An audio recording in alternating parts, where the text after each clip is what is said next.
Hello कक्षा 10वीं के बच्चों, आपका इस टीआरपी की ऑनलाइन क्लासेस में स्वागत है, जिसमें हम आपको गणित के महत्वपूर्ण चैप्टर बहुपद को पढ़ाने वाले हैं। तो आइए हम थोड़ा समझते हैं कि बहुपद क्या होता है।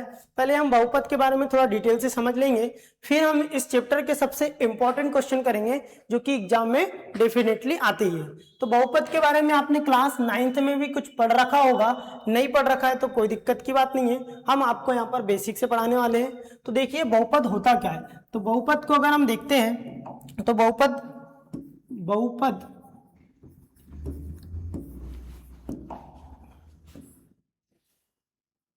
ठीक है।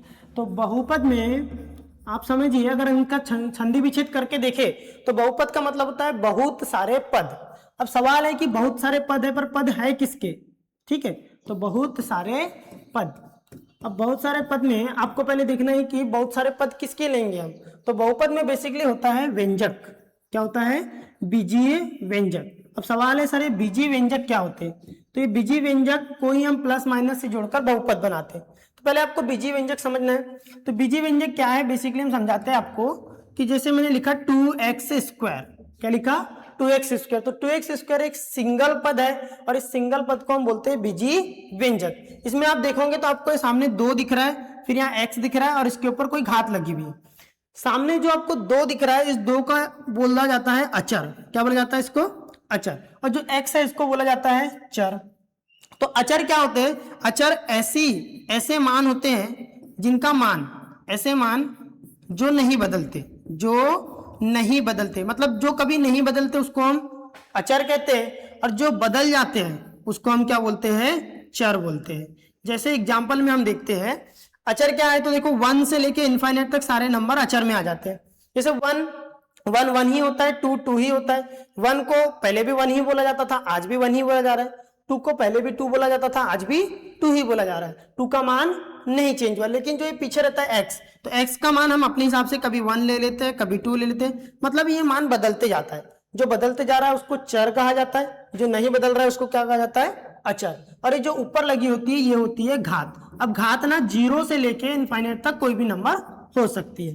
तो इस प्रकार एक घात, एक अचर और एक चर, इन तीनों से मिलकर जो बनता है उसको बोला जाता है बीजीय व्यंजक। जैसे मैंने कुछ और लिख दिया, मैंने 3x², तो ये बन गया एक बीजीय व्यंजक। अब इन बीजीय व्यंजक को क्या किया जाता है? बीजीय व्यंजक तो ये अकेला है तो इसको बोलेंगे एक पद, सिंगल पद। लेकिन जब अगर हम इसको प्लस और माइनस के साथ जोड़कर लिख देते हैं, जैसे मैंने 3x² लिख दिया और यहाँ पर लिख दिया कुछ और 2x² या 2x का क्यूब, ठीक, 2x का क्यूब लिख दिए, और ये तो 2 व्यंजक हो गए। या फिर मान के चलो अगर तुमको घात नहीं लिखनी तो सिर्फ 2x लिख दो, तो ये 3x² और 2x, ये 2 पद हो गए। और ये जुड़े किससे? प्लस से। तो जब इन बीजीय व्यंजक को प्लस और माइनस के साथ जोड़कर लिखा जाता है तभी हम इसको बोलते हैं बहुपद। क्या बोलते हैं इसको? बहुपद।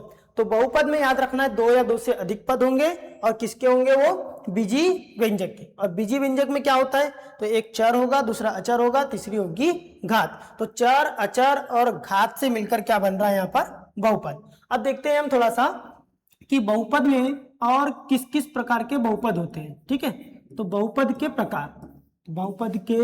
प्रकार पहले हम समझ लेते हैं कि बहुपद होता क्या है, कितने प्रकार का होता है। तो याद रखना है, बहुपद को बांटा जाता है चर के आधार पर। पहले बहुपद को किसके आधार पर बांटते हैं? चर। दूसरा बहुपद को बांटा जाता है पद के आधार पर, और तीसरा बहुपद को बांटा जाता है बेटा घात के आधार पर। तो बहुपद के प्रकार होते हैं चर के हिसाब से बहुपद, पद के हिसाब से बहुपद और घात के हिसाब से। तो चर के हिसाब से बेसिकली 3 बहुपद होते हैं। एक चर वाला जिसमें एक ही चर अवेलेबल होगा, एक चर बहुपद। एक चर बहुपद में एक ही चर कैसे? जैसे मैंने लिखा 2x² प्लस 3x। देखो यहाँ भी x है, यहाँ भी x है, तो एक चर है इसलिए इसको बोलेंगे एक चर बहुपद। ठीक, उसी प्रकार अगर हम लिखते हैं 2 चर बहुपद, तो 2 चर बहुपद में क्या होगा कि 2 चर होंगे। जैसे मैंने लिखा 2x प्लस 2y, देखो x और y। वैसे ही होता है क्या? 3 चर बहुपद। अब 3 चर बहुपद में 3 चर होंगे, जैसे 2x plus 3y plus z, या कुछ भी हो सकता है। ठीक है, तो पद देखो इसमें x, y, z 3 चर है इसलिए इसको बोलते हैं 3 चर वाला बहुपद। अब पद के हिसाब से देखो, जिसमें एक ही पद होते हैं उसको बोलते हैं एक पदी बहुपद। ठीक है, एक पदी बहुपद जिसमें एक ही पद होगा जैसे कि मैंने लिखा 2x, बस ओनली 2x, पावर है तो ठीक है, नहीं है तो ठीक है, जैसे पावर भी लगा दी। दूसरा होगा दो पद बहुपद, इसको बोलते हैं द्विपदी बहुपद। द्विपदी में दो पद होंगे, जैसे 2x² प्लस 3x या 2x, ठीक, मतलब दो पद रहेंगे, चर से हमको भी मतलब नहीं है, चर के हिसाब से हमने इधर बांट लिए। तीसरा होगा त्रिपद, तो त्रिपद में क्या होगा बेटा, इसमें तीन पद होंगे, और त्रिपदी बहुपद में तीन पद होंगे, जैसे कि ये था 2x plus 3y plus z, ठीक है। अब सबसे इंपॉर्टेंट होता है घात, तो घात के आधार पर बहुपद हमको बहुत ज्यादा इंपॉर्टेंट है, यही हमको इस चैप्टर में भी पढ़ना है। सबसे पहला होता है एक घात वाला, जिसका नाम है बेटा रैखिक बहुपद। क्या नाम है इसका, रैखिक बहुपद। अब रैखिक बहुपद का मतलब है कि इसमें एक ही पद होगा, सॉरी एक ही पद नहीं, मतलब घात कितनी होगी, एक ही होगी। जैसे मैंने लिखा 2x², घात इसके ऊपर एक के, नहीं लिखी होती तो समझना है एक की घात है, अगर लिखी होगी तो समझ जाना है उसके ऊपर, जैसे 2 की घात लिखी तो 2 घात वाला हो गया, 3 की घात लिखी तो 3 घात। जनरली क्या होता है, एक की घात वाले में लिखा नहीं होता, सिर्फ ऐसा ही होगा, तो 2x हो गया, 2x हो गया, या फिर 3x हो गया, कुछ भी लिखा रह सकता है, पर घात नहीं है। घात नहीं है इसका मतलब एक की घात है। अगर मैंने घात लिखा इसके ऊपर 2x² के ऊपर 2 की घात प्लस 3x, तो देखो यहाँ पे घात कितनी की बेटा, 2 की, तो इसका नाम हो जाता है द्विघात बहुपद। क्या नाम हो जाता है इसका, द्विघात बहुपद। अब 3 की घात वाले में क्या होगा, तो याद रखना है 2x के ऊपर 3 की घात प्लस 2x का स्क्वायर, तो देखो 3 की घात है इसलिए इसका नाम क्या हो जाता है, त्रिघात बहुपद, ठीक है। इतनी बात समझ में आई आपको। तो बहुपद हमने पहले देखे, बहुपद होते क्या है, तो बहुत सारे बीजीय व्यंजक से मिलकर बहुपद बनते हैं। फिर बहुपद के प्रकार होते हैं, तो जैसे देखो ये फर्स्ट वाले को बीजीय व्यंजक बोलते हैं, और दो पद है इसलिए इसको बहुपद बोलेंगे। चर के हिसाब से होता है एक चर, दो चर, तीन चर, इसमें x ही x है, एक चर हो गया, इसमें x और y है, दो चर हो गया, इसमें x y z है, तीन चर हो गया। अब इधर देखो एक ही पद है तो एक पदी, दो पद है तो द्विपदी, तीन पद है तो त्रिपदी। सबसे इंपॉर्टेंट है घात, रैखिक बहुपद इसलिए बोलेंगे क्योंकि घात एक की है, एक घात वाला नहीं बोल सकते इसलिए रैखिक। दूसरा द्विघात, तो दो की घात है, त्रिघात मतलब तीन की घात है। और एक आपको सही विकल्प में क्वेश्चन आ जाता है कि द्विघात बहुपद की घात खालिस्तान होती है, तो सिंपल सी बात है, द्विघात है मतलब घात कितने की होगी, दो की, त्रिघात है मतलब घात कितने की होगी, तीन की। तो आपको न्यू टाइप को लेके भी चलना है। तो ये बहुपद के प्रकार होते हैं। अब एक चीज समझना है कि किसको बहुपद बोला जाता है और किसको बहुपद नहीं बोला जाता। तो बहुपद की पहचान होना सबसे ज्यादा इंपॉर्टेंट है, तो हम आपको बहुपद की पहचान करवाते हैं। ये हम क्वेश्चन लेके आए हैं आपके लिए, तो चलिए मैं इसको इसी में समझा देता हूं आपको कि बहुपद को हमको पहचानना कैसे।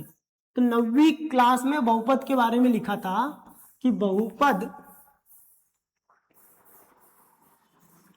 ठीक, तो बहुपद की पहचान, तो देखिए पहचान कैसे करनी है आपको। पहचान के लिए आपको एक चीज याद रखना है, हमने अभी आपको बताया बहुपद क्या होता है, तो जैसे 2x² प्लस 3x ये बताया ना।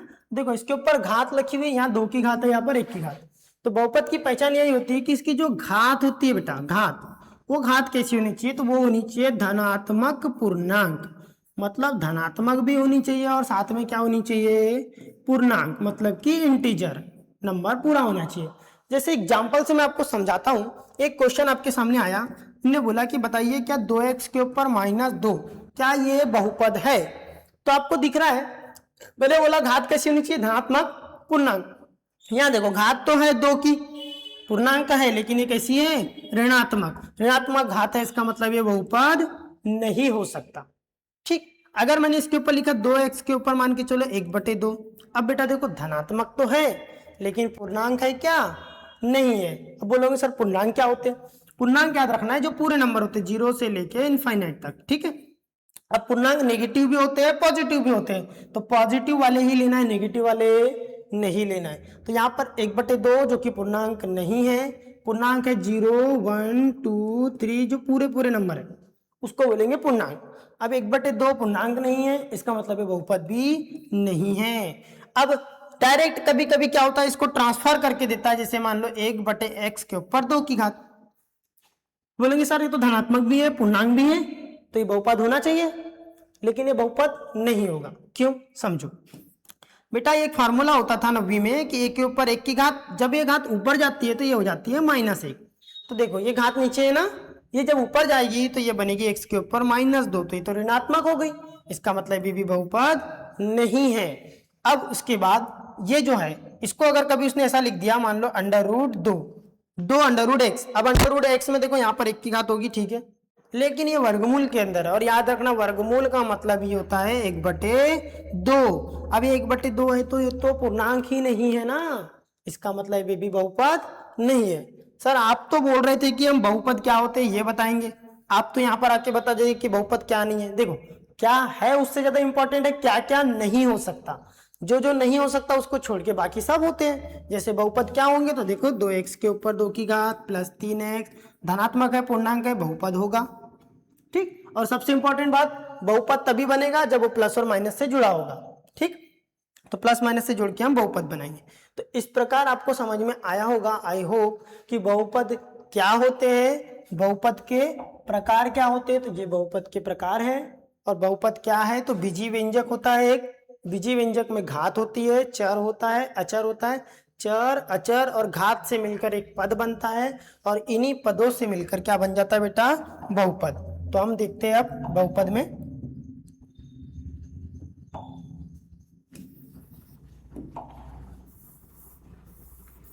ठीक। अब बहुपद में एक बार आपको और रिवाइज करवा दे रहा हूं मैं, फिर से देखिए बहुपद क्या है तो समझना थोड़ा सा एक लाइन में। बहुपद में मान के चलो एक जोड़े में हमने रख दिए चर को, ठीक, फिर दूसरे में रख दिए हमने अचर को, ठीक है, और तीसरे में रख दिए हमने किसको, घात को। तो देखो चर अचर और घात, चर अचर और घात तीनों से मिलकर चर क्या है बेटा, तो एक्स से लेके जेड तक कोई भी सिंबल हो सकता है जिसको हम चर बोलेंगे। नंबर क्या है, तो एक से लेके इनफाइनाइट तक कोई भी नंबर अचर में आ जाएगा, और घात 0 से लेके इनफाइनाइट तक कोई भी नंबर आ जाएगी। यहाँ से मैंने एक उठा लिया मान के चलो y, यहाँ से उठा लिया मैंने 3, यहाँ से उठा लिया 2, तो ये बन गया 3y का स्क्वायर। ये है तुम्हारा बीजीय व्यंजक, इसको बोलते हैं पद। अभी अकेला है इसलिए इसको नाम दिया गया पद। अब अगर मैं इसको चिन्हों के द्वारा, चिन्ह भी कौन से लेना है आपको, प्लस और माइनस, प्लस और माइनस में मैंने यहाँ प्लस लगा के कुछ और लिख दिया, मान लो 2x², तो ये बन गया बेटा तुम्हारा क्या, बहुपद, क्योंकि इसमें पद कितने हो गए, 2 या 2 से अधिक पद है तो ही क्या है वो बहुपद, ठीक। अब हम आपको सबसे इंपॉर्टेंट पढ़ा रहे हैं इस चैप्टर में, क्लास 10th में बहुपद से इंपॉर्टेंट क्या है क्वेश्चन है, तो ये है द्विघात बहुपद। देखो द्विघात हमने समझाया था आपको, द्विघात मतलब जिसकी घात कितनी होती है, 2। देखो 2 घात इसमें, 2 घात इसमें, 2 घात इसमें, सब में 2 की घात है, इसलिए क्या है द्विघात बहुपद। अब क्वेश्चन क्या बोल रहा है समझो, ये बोल रहा है द्विघात बहुपद के शून्यक ज्ञात कीजिए। क्या ज्ञात कीजिए, शून्यक। सबसे पहले आपको एक शब्द दिया यहाँ पर शून्यक, तो आपको पहले समझना होगा कि शून्यक होता क्या है। अगर आपको शून्यक समझ में आ गया तो आप ज्ञात भी कर लोगे। शून्यक क्या होता है बेटा समझो, जैसे मैंने एक बहुपद लिखा, मान लो 2x + 5, ठीक, या फिर चलो थोड़ा छोटा ले लेते हैं बेटा, x + 5, x + 5 मैंने एक बहुपद लिखा हूं। इस बहुपद में सामने क्या लिखा है, x, और यहाँ क्या लिखा है 5। तो देखो ये होता है चर और ये होता है अचर। अब ये जो x है ना, इस x का ऐसा मान, याद रखना, x का ऐसा मान जिसको यहां रखने पर इस बहुपद का मान 0 हो जाए, उसी को हम क्या बोलेंगे, शून्यक। जैसे अब यहाँ पे x का मान तुम सोचो, अगर मैं x का मान सपोज 1 रख देता हूं तो क्या होगा बेटा, देखो 1 + 5, यहाँ तो 6 आ गया, 0 तो नहीं हुआ, इसका मतलब ये शून्यक नहीं है। लेकिन अगर मैं यहाँ पर x की वैल्यू रख देता हूँ -5, तो देखो -5 + 5 कितना हो गया, 0। इसका मतलब x का जो ये मान है ना -5, यही है बहुपद का शून्यक। तो x का ऐसा मान जिसको बहुपद में रखने पर उसका मान 0 हो जाता है, वही क्या कहलाता है, शून्यक। आई होप आपको शून्यक समझ में आ गया होगा। अब हम, ये तो सर आपने सिंपल वाले क्वेश्चन में बता दिया, थोड़ा बड़ा क्वेश्चन आएगा तो क्या करेंगे हम, तो देखिए अब जैसे इसमें तो हमने बता दिया कि 5 आएगा, निकालते कैसे वो भी समझ लो बेटा। x + 5 इसके इक्वल में आपको 0 करना है। अगर उसको ट्रांसफर कर देते, पक्षांतर कर देते, तो देखो -5 आ जाता है, जो कि इस बहुपद का शून्यक है। अब हम आपको समझाते हैं कि इन क्वेश्चनों में शून्यक कैसे निकाला जाएगा, ठीक है। तो देखते हैं, यहां से आपका इंपॉर्टेंट शुरू हो रहा है। याद रखिएगा कि शून्यक क्या है, तो शून्य बहुपद के ऐसे मान जिनको उसमें रखने पर x के ऐसे मान जो बहुपद में रखने पर पूरा क्या कर देते हैं, बहुपद को शून्य कर देते हैं, शून्य कहलाते हैं। तो देखिए अब हम पहले क्वेश्चन से स्टार्ट करते हैं। पहला क्वेश्चन क्या बोल रहा है समझना अच्छे से थोड़ा। X square minus 2x minus 8 ये आपका बहुपद है। कैसा बहुपद है, तो द्विघात बहुपद है सर। हमको निकालना है शून्य। तो देखो एक चीज मैं बताना भूल गया कि अगर रैखिक बहुपद है ना बेटा, तो इसमें शून्य एक ही होता है, मतलब x का एक ही मान पॉसिबल है। अगर द्विघात है तो इसके कितने शून्य होंगे, 2। तो कितने मान पॉसिबल है इसमें, 2। और अगर त्रिघात है तो उसमें कितने मान होंगे, 3। तो अभी हमारा द्विघात समीकरण, तो इसके x के कितने मान निकलेंगे, 2। उन्हीं को हम क्या बोलेंगे, शून्य। उसके बाद उसने एक और शब्द बोला है, शून्य को और गुणांकों के बीच संबंध ज्ञात करना है हमको। तो हम शून्य को और गुणांकों के बीच में संबंध भी ज्ञात करेंगे। तो पहले हमको तो ज्ञात करना है बेटा शून्य, फिर उसके बाद ज्ञात करना है संबंध। तो अभी मैं सब सिखाऊंगा आपको। सबसे पहले हम समझते हैं शून्य कैसे ज्ञात करते हैं। देखो इसके सामने क्या लिखा है, याद रखना है 1। जब कुछ नहीं लिखा होता तो 1 हम लेके चलते हैं। यहाँ लिखा है 1, यहाँ लिखा है 8। पहले आपको क्या करना है, इस 1 का 8 में मल्टीप्लाई करना है। तो जैसे ही मैं 1 का 8 में मल्टीप्लाई करूंगा कितना आ जाएगा, 8 1 जा 8। ठीक। अब इस 8 के आपको ऐसे 2 गुणनखंड निकालना है, और वो गुणनखंड ऐसे होने चाहिए, चाहे उनको जोड़ो चाहे उनको घटाओ, तो बीच वाली वैल्यू मिल जानी चाहिए। अब सर सोलेंगे गुणनखंड हम कैसे बनाए। तो देखो 1 के टेबल में आता है 1 गुना 8, तो ये गुणनखंड हो गया इसका।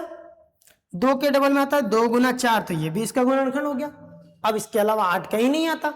अब ध्यान दो, 2 और 4 कितना होता है, घटाने पर 2 आ जाता है और जोड़ने पर 6 आता है। 1 और 8 को जोड़ूंगा या घटाऊंगा तो कभी भी 2 नहीं आएगा। अब 2 में से 4 घटाऊंगा तो 2 माइनस 4 कितना आ जाएगा, 2। और हमको भी क्या चाहिए था, 2। अब क्या करना है समझो। पहले वाले को तो आपको एक्स स्क्वायर को जैसा का वैसा लिखना है, माइनस 2x की जगह ही आपको इसको लिखना है। तो देखो यहाँ पर क्या दिया, पहले 2x माइनस 4x और माइनस क्या हो जाएगा 8। देखो 2 में से 4 घटाऊंगा तो कितना आ जाएगा, 2 आ जाएगा। यही होते हैं गुणनखंड। तो ऐसा गुणनखंड करना है। गुणनखंड किसका करना है, फर्स्ट से लास्ट को गुना करना है, उसकी गुणनखंड करना है, बीच की वैल्यू मिलने चाहिए, उस टाइप से गुणनखंड देखना है। ठीक है। अब यहां पर आपको इन दोनों में से कॉमन लेना है और इन दोनों में से कॉमन लेना है। तो देखो सामने इसके अंदर x है, इसके अंदर भी x है, तो दोनों में से क्या कॉमन निकल जाएगा, x। यहां से x निकल गया तो क्या बचा, x। और यहां से बेटा x निकल गया तो क्या बचेगा यहाँ पर, 2। अब इन दोनों में देखो आप, यहाँ पर -4 है और 8 के अंदर भी 4 होता है। हम इसको लिख सकते हैं 4 गुना 2। ठीक है। तो इसमें भी 4 है, इसमें भी 4 है, तो क्या निकलेगा यहाँ से, -4। और यहाँ पर भी क्या बचेगा, x प्लस 2। तो x प्लस टू दोनों जगह है, तो x प्लस 2 और x माइनस 4, ये आपके 2 गुणनखंड बन चुके हैं। इससे हमको शून्य निकालना है, इसके बराबर 0 है, इसके बराबर भी 0। तो x बराबर इसमें आ जाएगा -2 और यहाँ पर आ जाएगा x बराबर +4। यही आपके शून्य होते हैं, इसको अल्फा बोलते हैं, इसको बीटा बोलते हैं। अब सर आपने शुरू में बताया था हमको कि शून्य ऐसे मान होते हैं जिनको बहुपद में रखने पर उसका मान क्या हो जाता है, शून्य। तो देखो अब हमने 2 मान निकाले, चेक करके देख लेते शून्य आ रहा है नहीं आ रहा है। x की वैल्यू हमने लाया है -2। तो देखो अब हमारा जो समीकरण है ये है बेटा x² माइनस 2x माइनस 8। देखो x की वैल्यू अगर मैं 2 रखता हूं तो 2 का स्क्वायर हो जाएगा, -2 x की वैल्यू, अच्छा -2 है तो -2 का वर्ग हो जाएगा। यहाँ पर भी -2 रख देंगे, -8। 2 का स्क्वायर करूंगा तो 2 दूनी कितना हो जाएगा, 4। और माइनस माइनस क्या हो जाएगा, प्लस, और 2 दूनी 4 और -8। तो देखो 4 और 4 8, -8, आंसर कितना आ गया, 0। इसलिए इसको बोलते हैं शून्य। ठीक। चलो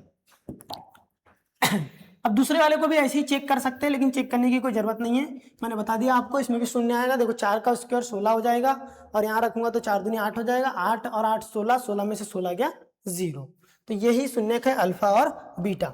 अब एक चीज बेटा ये बोल रहा है शून्य को और गुणांकों के बीच में संबंध, शून्य को और गुणांकों के बीच में संबंध। तो आपको यहाँ पर एक सूत्र याद रखना होता है, उस सूत्र में यहाँ लिख दे रहा हूँ, फार्मूला नहीं है बेसिकली, वो संबंध ही है। सबसे पहला संबंध बनता है शून्यकों का योग। क्या बनता है? शून्यकों का योग। योग तो समझता ही होगा बेटा आपको, योग मतलब प्लस, तो पहला शून्यक अल्फा, दूसरा शून्यक बीटा, दोनों को जोड़ देना, यही होता है योग। इसके फार्मूले में होता है इक्वल में माइनस बी बटे ए, माइनस बी बटे ए। अब ये कहाँ से आया थोड़ा मैं समझा रहा हूँ। देखो हमारा जो समीकरण बहुपद है x square minus 2x minus 8 है। अब जो बहुपद होता है वो इस टाइप से होता है, x square plus b x plus c, ये हमारा व्यापक रूप है बहुपद का। और जो हमारा बहुपद दिया हुआ है क्वेश्चन में वो ये है x square minus 2x minus 8। तो हम इसको क्या करेंगे, इससे कंपेयर करेंगे, तुलना करेंगे, तो वहां से हमको ए बी और सी का मान मिल जाएगा। अभी मैं इसकी तुलना कर रहा हूं तो देखो ए की जगह यहाँ पर कुछ नहीं, तो क्या लिखा हुआ है 1, तो हम ए की वैल्यू क्या रख देंगे 1। ठीक, बी की जगह क्या लिखा है यहाँ पर -2, तो बी की वैल्यू कितनी हो जाएगी -2। और सी की जगह क्या लिखा है बेटा -8, तो सी की वैल्यू हो जाएगी -8। ऐसा आपको कंपेयर करके यहाँ पर लिखना है, उसके बाद ही हमको ए बी सी की वैल्यू पता चलेगी। तो अब ए बी सी की वैल्यू आपको पता चल चुकी है, तो हम अब संबंध बना सकते हैं। अल्फा की वैल्यू कितनी है देखो -2 है, बीटा की वैल्यू कितनी देखो 4 है, बराबर में माइनस बी बटे ए, तो बी की वैल्यू क्या है देखो -2 और ए की वैल्यू कितनी है 1। तो देखो 4 में से 2 माइनस हो जाएगा, तो आएगा कितना 2। ठीक, अब देखो यहाँ पे बी में पहले से माइनस था और इसकी वैल्यू भी माइनस है, तो माइनस माइनस प्लस, तो 2/1 2/1, ये हो गया तुम्हारा पहला संबंध। ठीक, इसी प्रकार दूसरा संबंध होता है शून्यकों का गुणनफल। देखो अब मैं इसको समझा देता हूं, यहाँ पर दूसरा संबंध है शून्यकों का गुणनफल। शून्यकों का गुणनफल, शून्यकों का गुणनफल क्या होता है, तो अल्फा इंटू बीटा इक्वल में होता है बेटा सी बटे ए। अभी हमने ए बी सी की वैल्यू लिखे थे, क्या थी देखो, ए की वैल्यू 1, बी की वैल्यू -2, सी की वैल्यू 8। अब यहाँ पे आ जाओ, अल्फा की वैल्यू थी -2, बीटा की वैल्यू थी 4, तो 4 दूनी 8 और प्लस माइनस माइनस। सी की वैल्यू क्या थी देखो, सी की वैल्यू देखते हैं हम यहाँ पर, सी की वैल्यू क्या है देखो, सी की वैल्यू -8 है, तो सी की वैल्यू -8 रख देंगे। और बी की वैल्यू 1 थी, तो देखो -8 बराबर -8, ये होता है आपका दूसरा संबंध। ठीक है, अब आप इस क्वेश्चन को नोट कर लीजिए। ये क्वेश्चन है हमारा, शून्य को हमको ऐसे निकालना है, पहला अल्फा दूसरा बीटा, और फिर हमको शून्यकों की ऐसी जांच करनी है, शून्यकों का योग और शून्यकों का गुणनफल, या फिर आप इसका स्क्रीनशॉट भी ले सकते हैं। ठीक है, अब हम यहाँ पर दूसरा क्वेश्चन स्टार्ट करते हैं। दूसरा क्वेश्चन क्या है समझना थोड़ा सा, यही प्रोसेस है इसकी। दूसरे क्वेश्चन में देखो क्या लिखा हुआ है, 4s square minus 4s plus 1।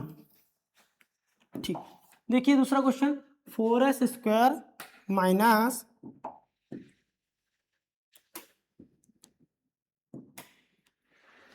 ठीक चलो 4s square minus 4s plus 1। अब इस क्वेश्चन में देखिए यहाँ पर 4s लिखा है, यहाँ पर 1 लिखा है। पहला काम क्या था आपको, इस फर्स्ट वाले नंबर से लास्ट वाले नंबर को मल्टीप्लाई करना। अगर मैं 4 को 1 से मल्टीप्लाई करता हूं तो कितना आएगा, 4 1 जा 4। अब 4 के आपको दो ऐसे फैक्टर करने हैं कि बीच वाली वैल्यू मिल जाए, तो सबसे इंपॉर्टेंट फैक्टर 2 × 2 होता है, 2 दूनी 4। अब 2 और 2 को जोड़ूंगा तो -2 और -2 कितना आ जाएगा 4। सर आप तो जोड़ने बोले और माइनस लगा दिए। देखो 2 और 2 को अगर हम जोड़ते हैं तो 4 तो आएगा, लेकिन वो प्लस वाला आएगा, और हमको चाहिए माइनस वाला, इसलिए -2 और -2 को जोड़ेंगे, क्योंकि माइनस माइनस भी क्या होता है, प्लस ही होता है। तो देखिए अब फैक्टर कैसे बनेगा, 4s स्क्वायर, इसकी जगह हमको ये लिखना है, तो -2s और लास्ट में क्या दिया है 1। अब आपको शुरू के 2 टर्म और लास्ट के 2 टर्म से कॉमन निकालना है। 4 के अंदर और इसके अंदर देखो अच्छे से, यहाँ पर s है, यहाँ पर भी s है, लेकिन 4 है यहाँ पर और यहाँ पर 2 है। तो एक चीज याद रखो, 4 के अंदर भी 2 होता है, या इसको ऐसा लिख सकते हैं 2 × 2, 2 दूनी 4 s स्क्वायर -2s प्लस 1। अब देखो बेटा, इसमें 2 है, इसमें s है, 2 है, इसमें s है, तो हमने 2s कॉमन ले लिए, यहाँ से 2 निकल गया, s निकल गया, तो एक 2 बचा हुआ है और एक s बचा हुआ है। अब ये 2s यहाँ से पूरा का पूरा ही निकल चुका है, तो यहाँ कुछ नहीं बचेगा, तो यहाँ लिखेंगे अपन -1। अब इन दोनों में कॉमन नहीं दिख रहा है, क्योंकि यहाँ तो 2s था, यहाँ पे 1 है, तो दोनों में जब कुछ कॉमन नहीं होता तो हम कॉमन लेते हैं 1। क्या लेते हैं? 1। और माइनस इसलिए लिए क्योंकि यहाँ पे माइनस है। फिर अंदर में क्या देखो, 1 निकल गया, तो यहाँ पर 2s जैसा का वैसा बचेगा। +1 है, हमने -1 बाहर निकाले, तो अंदर में भी क्या बचेगा? -1, तभी जाके माइनस माइनस +1 आएगा। तो ये आपके दो फैक्टर हो गए, एक तो 2s -1 और दूसरा भी क्या हो गया? 2s -1, 2s -1, 2s -1। इसके इक्वल 0 कर देंगे, इसके इक्वल भी 0 कर देंगे। 1 का पक्षांतर करेंगे अपन, तो 1 का पक्षांतर करेंगे तो -1 उधर जाके बन जाएगा +1, तो 2s बराबर हो जाएगा +1 और s बराबर हो जाएगा 1/2। ये आपका हो जाएगा पहला फैक्टर, जिसको हम बोल देंगे अल्फा। और इधर में भी सेम होगा, तो 2s = 1 और s = हो जाएगा 1/2। तो ये दूसरा फैक्टर हो जाएगा, जिसको हम बोल देंगे बीटा। ठीक, अब हमको करना है शून्यकों की जांच। शून्यकों की जांच कैसे करेंगे? तो देखो, शून्यकों की जांच के लिए अभी मैंने आपको एक फार्मूला बताया था, जिसमें बोला था कि शून्यकों का योग। अब शून्यकों का योग, शून्यकों का योग का फार्मूला क्या होता है बेटा? तो यहाँ पे बताया था मैंने, अल्फा प्लस बीटा बराबर -b/a। अब सर ए बी और ए कैसे लाएंगे? तो इधर देखो, अब हमारा जो बहुपद होता है वो ax² + bx + c के रूप में होता है, लेकिन हमारे क्वेश्चन में क्या लिखा हुआ है? 4s² - 4s + 1। देखो, a की वैल्यू कितनी दी हुई है यहाँ पे? 4। आपको सीधे कंपेयर करना है। b की वैल्यू कितनी दी हुई है? -4। और c की वैल्यू कितनी दी हुई है? तो 1। ठीक, अब चलिए, अल्फा की वैल्यू कितनी आई है बेटा? 1/2। बीटा की वैल्यू भी कितनी आई है? 1/2। अब इसको जोड़ेंगे कैसे? तो देखो, ये 1 और 1 2 नहीं होता कभी भी, तो इसको जोड़ने का एक तरीका है। देखो, पहले नीचे वाले का मल्टीप्लाई करेंगे, 2 दूनी 4, इसका इस साइड मल्टीप्लाई करेंगे, 2 एकम 2, इसका इस साइड करेंगे, 2 एकम 2, और बीच में जो साइन है वही, तो हो जाएगा 4/4। और 4/4 को काटोगे तो कितना आ जाएगा? 1। और ऐसा भी सोच सकते हो, ये हाफ है और ये हाफ है, हाफ और हाफ को जोड़ेंगे तो 1 आएगा। ठीक, b की वैल्यू क्या है बेटा? देखो उधर पे -4, और a की वैल्यु भी कितनी है? 4। तो 4 से यहाँ पर माइनस b में भी है और वैल्यू भी जो है वो माइनस है, तो माइनस माइनस हो जाएगा प्लस, तो 4/4 काटेंगे तो इसमें भी कितना आ जाएगा? 1। ये हो गया आपका पहला संबंध। दूसरा संबंध मैंने आपको बताया था क्या? शून्यकों का गुणनफल।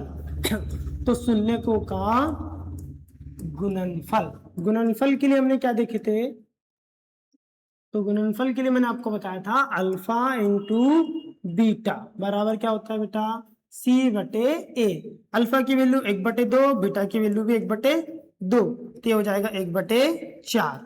अब देखो c और a, तो हमको c और a देखना, तो c की वैल्यू देखो क्या है?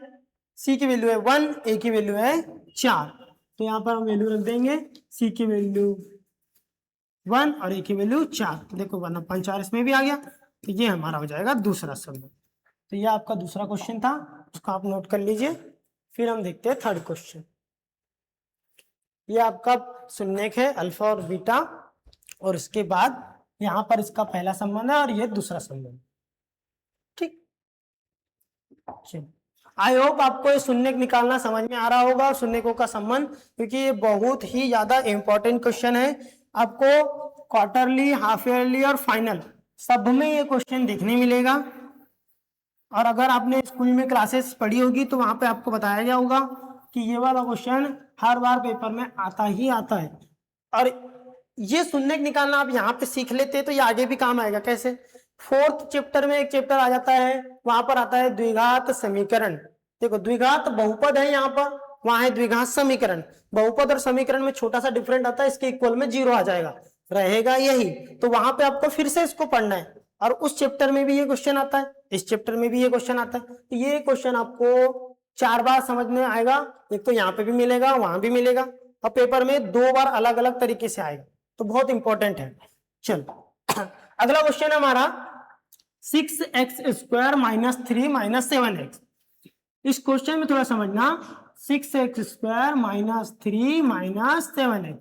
तो इस क्वेश्चन को आप ऐसा स्टार लगा लो या रेड अलर्ट में चले जाओ, क्योंकि ये क्वेश्चन थोड़ा सा गड़बड़ है। क्यों गड़बड़ है?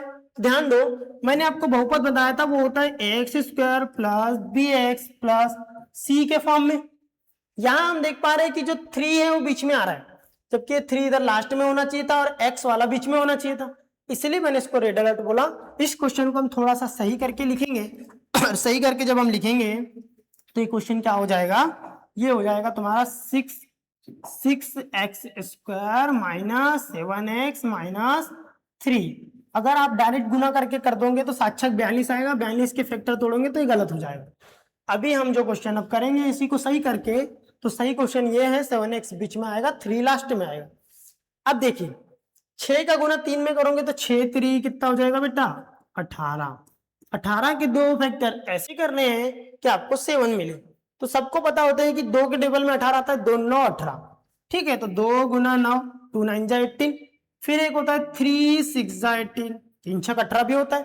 इसके अलावा 18 भी फिर कहीं नहीं मिलेगा, एक 1 में भी आता है, तो वैसे तो वो कभी काम आता नहीं। देखो यहां देखो, हमको लाना है 7, तो इसमें तो 19 आ जाएगा और घटाऊंगा तो 17, इसका कोई काम नहीं। इसमें कितना हो जाएगा 9 और घटाएंगे तो 3। तो हमको जो फैक्टर यूज करना है वो कौन सा वाला यूज करना है, फर्स्ट वाला। फर्स्ट वाले में देखो 9 प्लस 2, 9 प्लस 2 11 होगा, लेकिन घटाऊंगा तो कितना आ जाएगा 7। तो इसका मतलब कितना हो जाएगा 2 माइनस 9। अब इसको हमको यहाँ बीच में लिखना है। देखो 6x², 7 की जगह ही आपको फैक्टर लिखना है, तो ये है 2x माइनस 9x माइनस 3। अब नेक्स्ट काम आपको क्या करना है कि ये फैक्टर तो तोड़ लिए हमने, अब यहां से हमको निकालना है कॉमन। कॉमन कैसे निकालेंगे, देख लो, इसको 18 को भी लिख दे रहा हूं, नहीं तो बोलोगे कि कहां से ला दिए, तो 2 गुना 9 ये फैक्टर है। चलो 6x² और यहाँ पर लिखा है 2x, इन दोनों में कॉमन देखो तो ये 2x है, यहाँ पर तो x है पर इसमें 2 नहीं दिख रहा है, तो इसको थोड़ा सा आप और एक स्टेप आगे बढ़ा सकते हो। 2 इंटू 3x², क्योंकि 2 तिया 6 प्लस 2x। 9 को क्या लिख सकते हो आप, 3 3 9, तो 3x 9x आ जाएगा माइनस 3। अब इसमें कॉमन देखो, 2x यहाँ पे भी है, 2 और x यहाँ पे भी है, तो हमने 2x कॉमन ले लिए। अंदर में क्या बचेगा, 2 निकल गया, x निकल गया, 3 बचेगा और यहाँ का एक x बचेगा। ठीक, प्लस 2x तो पूरा बाहर आ चुका है, तो इसकी जगह क्या बचेगा 1। इन दोनों में कॉमन अब देख रहे हो तो साफ साफ दिखाई दे रहा है 3 और 3, पहले नहीं दिख रहा था, इसलिए मैंने इसको थोड़ा सा और सरल कर दिया आपके लिए।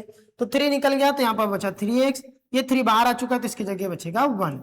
तो आपका एक फैक्टर बन गया 3x प्लस 1, इसके इक्वल 0 करना है आपको, और यहाँ बन जाएगा 2x माइनस 3, इसके इक्वल भी आपको 0। 1 को ट्रांसफर करेंगे तो उधर जाके हो जाएगा -1, और अगर 3 को ट्रांसफर करेंगे तो ये हो जाएगा 1/3, वो भी माइनस वाला, ये हो जाएगा अल्फा। यहाँ पर हमको याद रखना है पक्षांतर करना होता है, पक्षांतर की जरूरत पड़ती है तो आपको आना चाहिए। इसको उधर ट्रांसफर करेंगे तो 2x बराबर हो जाएगा 3, और x की वैल्यू निकालेंगे तो हो जाएगा 3/2, ये हो जाएगा आपका बीटा। फिर ये अल्फा आ गया और ये क्या आ गया, बीटा। अब आपको क्या करना है, शून्य को की जांच, उससे पहले आपको इसको कंपेयर करना है। तो 6x² माइनस 7x माइनस 3, इसको कंपेयर करेंगे x² plus bx plus c से। तो a की वैल्यू आपको दिख रही है सीधे सीधे 6 है, b की वैल्यू आपको दिख रही है, b की वैल्यू कितनी है -7, और c की वैल्यू कितनी दिख रही है -3। तो ये a b c है, इसी से हमको शून्यक बनाने होते हैं। शून्यक क्या है तो देखो आप, पहला होता है बेटा शून्यकों का योग। शून्यकों का योग, योग का मतलब है जोड़ना, तो हम अल्फा प्लस बीटा को पहले जोड़ेंगे, फार्मूला है इसका -b/a। अल्फा की वैल्यू कितनी दी है -1/3, और बीटा की वैल्यू भी कितनी दी हुई है 3/2। अब जोड़ने का तरीका देखो, इसका इसमें पहले गुना करेंगे, 3 दूनी 6, इसका यहाँ गुना करेंगे 2 एकम 2, इसका यहाँ गुना करेंगे 3 3 9, 9 में से 2 घट जाएगा तो बचेगा 7, तो 7/6 बराबर में हो जाएगा -b/a। b की वैल्यू क्या दी है -7, ऑलरेडी -7 है और b के सामने भी माइनस है, तो 2 माइनस हो गए और a की वैल्यू कितनी है 6, माइनस माइनस प्लस, तो 7/6 यहाँ पर भी आ जाएगा। ठीक, अब हमको जो देखना है नेक्स्ट क्या था, वो शून्यकों का गुणनफल। तो शून्यकों का गुणनफल हम यहाँ पर देखते हैं। शून्यकों का गुणनफल होता है बेटा alpha into beta. Alpha into beta में अल्फा की वैल्यू हमने लाए थे कितनी, -1/2, और बीटा की वैल्यू लाए थे 3/2। लिख लो एक बार आप, अल्फा की वैल्यू है -1/3 और 3/2, तो हम लिखेंगे -1/3 और 3/2। गुना करेंगे 3 एकम 3 और नीचे हो जाएगा 3 दूनी 6, काट देंगे 3 एकम 3, 3 दूनी 6, तो आ जाएगा -1/2। c/a के लिए आपको c की वैल्यू चाहिए, तो c की वैल्यू देखो क्या है -3, a की वैल्यू क्या है 6, तो -3/6 इधर भी आया, मतलब इधर भी आ जाएगा 1/2। ये हो गया आपका दूसरा सम। तो ये आपका दूसरा क्वेश्चन था, जो कि आपको पहले गुणनखंड निकालना है, पहले अल्फा फिर बीटा, फिर आपको ABC कंपेयर करना है, फिर निकालना है शून्यकों का योग और फिर निकालना है शून्यकों का गुणनफल। तो अब इस क्वेश्चन को नोट करें।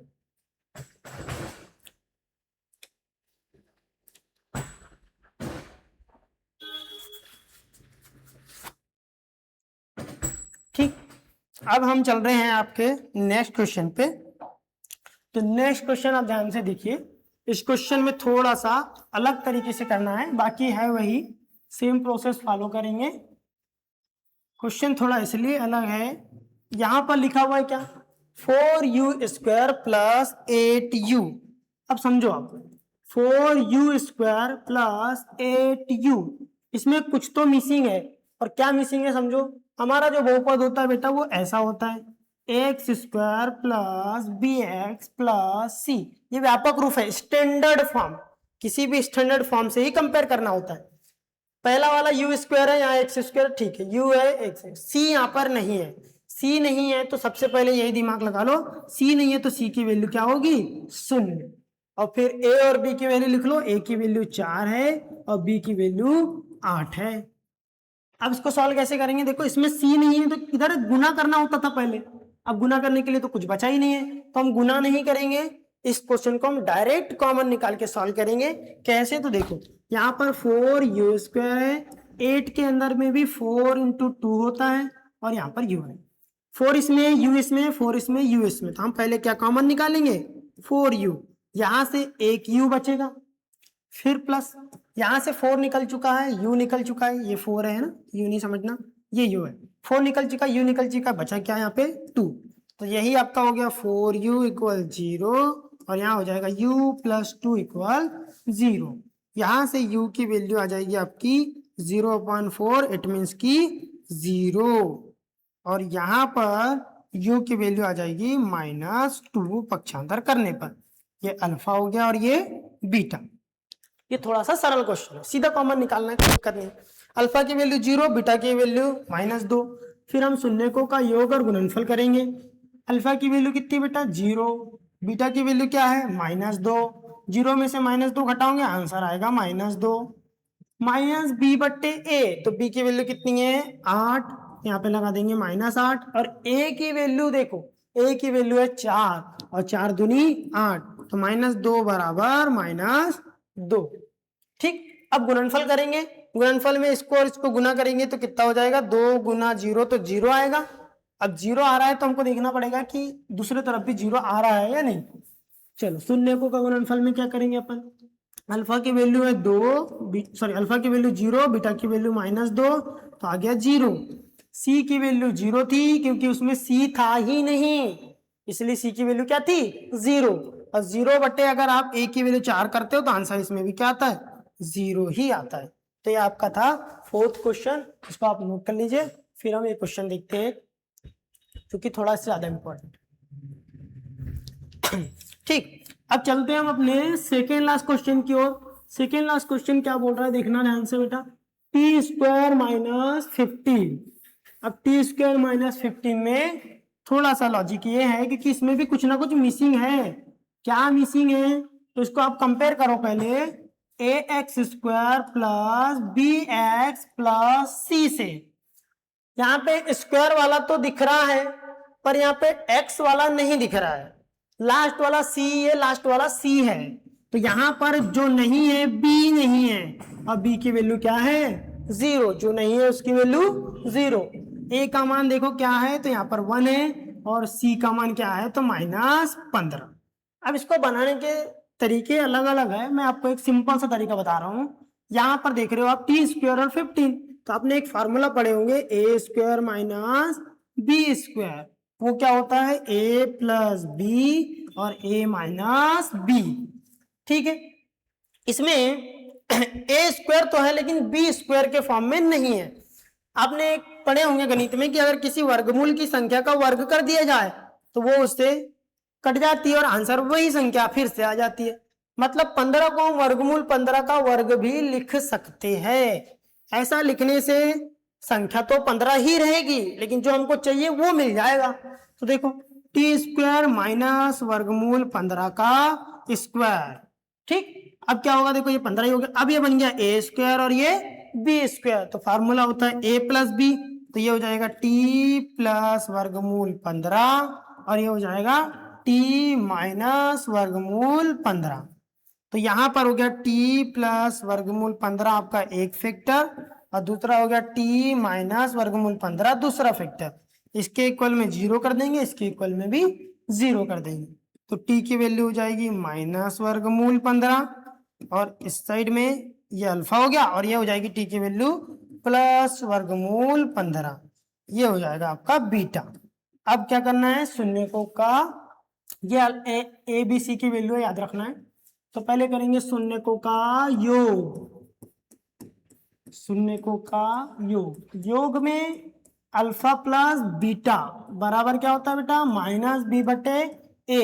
अल्फा की वैल्यू है माइनस वर्गमूल 15, बीटा की वैल्यू है प्लस वर्गमूल 15, प्लस से माइनस कट जाएगा, आंसर आ जाएगा 0। बी का मान तो था ही नहीं इसलिए उसकी वैल्यू है 0 बटे 1, तो इसका भी आंसर आ जाएगा 0। अब यहीं पे आपको मैं गुणनफल बता दे रहा हूं, शून्यकों का गुणनफल। तो गुणनफल के लिए मैंने आपको बताया था गुणनफल alpha into beta. Alpha into beta होता है बेटा सी बटे ए।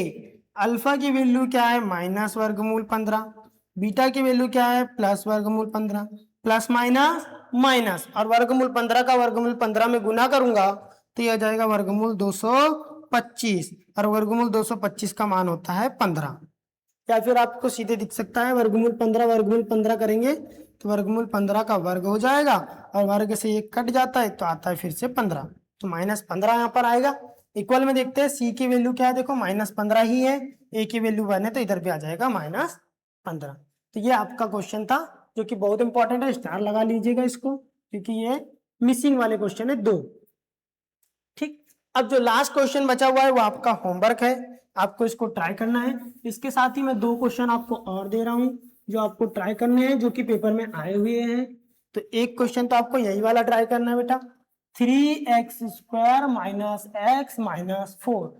नेक्स्ट क्वेश्चन आपको ट्राई करना है x² माइनस 3 जो कि इस फॉर्म में रहेगा, और एक करना है 5x² प्लस 10x जो कि इस फॉर्म में रहेगा। तो तीनों फॉर्मेट के क्वेश्चन हैं, तीनों अलग अलग बनते हैं। पहला वाला बाकी पे डिपेंड करता है, दूसरा वाला इस पे डिपेंड करता है, तीसरा वाला इस पे। तो आई होप आपको हमारी ये बहुपद की शानदार सी क्लास समझ आई होगी। अब आप ये होमवर्क कीजिए, फिर हम आपको नेक्स्ट क्लास में इसका सॉल्यूशन बताएंगे और आप इस कमेंट बॉक्स में इसके आंसर इट मीन शून्य जरूर लिखकर भेजिएगा। ठीक, धन्यवाद।